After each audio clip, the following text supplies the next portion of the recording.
Ikalabing-limang kabanata. Ang tungkol sa mga tradisyon. Pagkatapos noon, lumapit kay Jesus ang ilang mga Pariseo at mga tagapagturo ng kautusan galing sa Jerusalem. Tinanong nila si Jesus, "Bakit nilalabag ng mga tagasunod mo ang tradisyon ng ating mga ninuno? Hindi sila naghuhugas ng kamay bago kumain."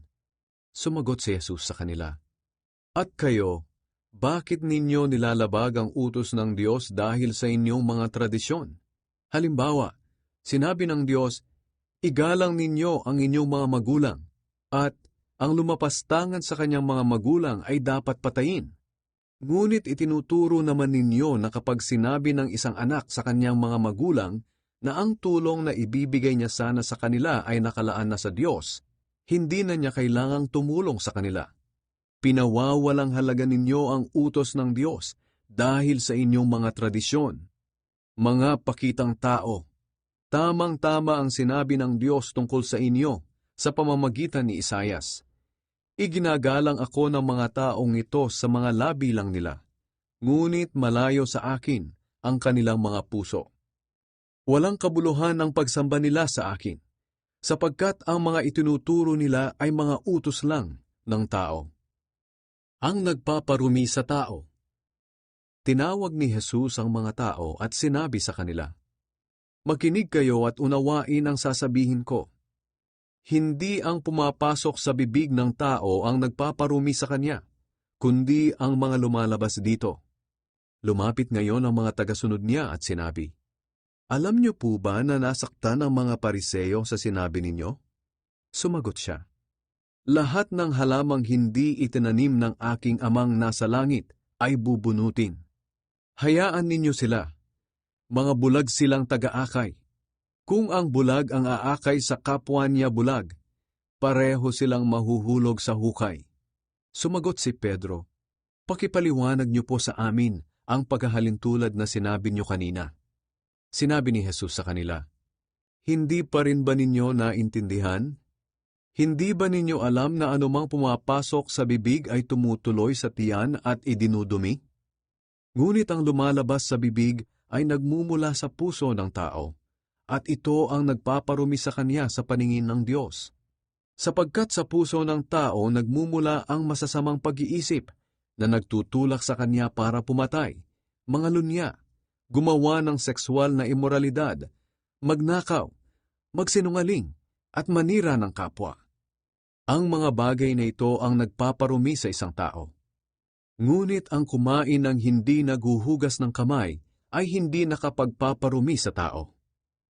Ang pananampalataya ng babaeng hindi Hudyo. Umalis si Jesus mula roon at pumunta sa mga lugar na malapit sa Tyre at Sidon. May isang Kananeya na naninirahan doon. Lumapit siya kay Jesus at nagmakaawa. Sinabi niya, "Panginoon, anak ni David, maawa kayo sa akin. Ang anak kong babae ay sinasaniban at lubhang pinahihirapan ng masamang espiritu." Pero hindi sumagot si Jesus. Kaya lumapit sa kanya ang mga tagasunod niya at sinabi, "Paalisin niyo na po ang babaeng iyan, dahil sunod siya ng sunod sa atin at nag-iingay." Sinabi ni Jesus sa babae, "Sinugo ako para lang sa mga Israelita na parang mga tupang naliligaw."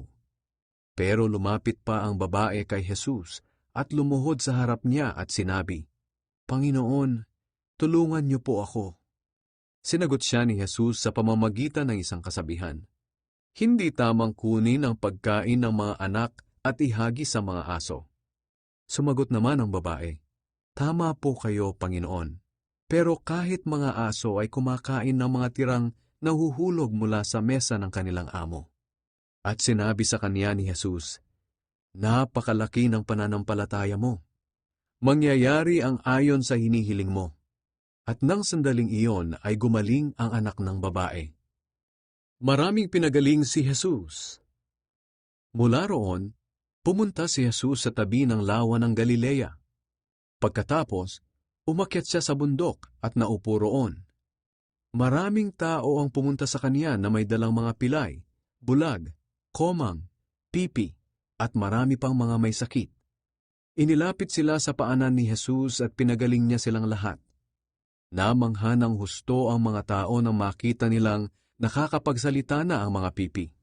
Gumaling na ang mga komang, nakakalakad na ang mga pilay, at nakakakita na ang mga bulag.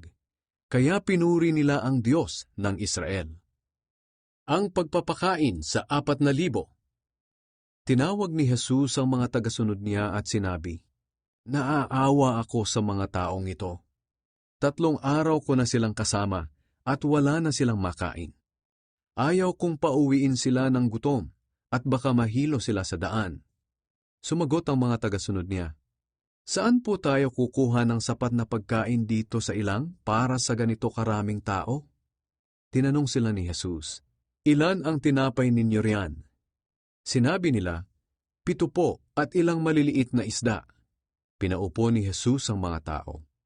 Kinuha niya ang 7 tinapay at ang mga isda at nagpasalamat sa Diyos.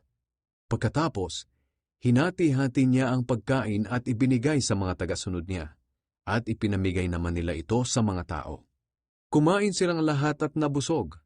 Pagkatapos, tinipon nila ang mga natirang pagkain at nakapuno sila ng 7 basket. Ang bilang ng mga lalaking kumain ay mga 4,000, maliban pa sa mga babae at mga bata.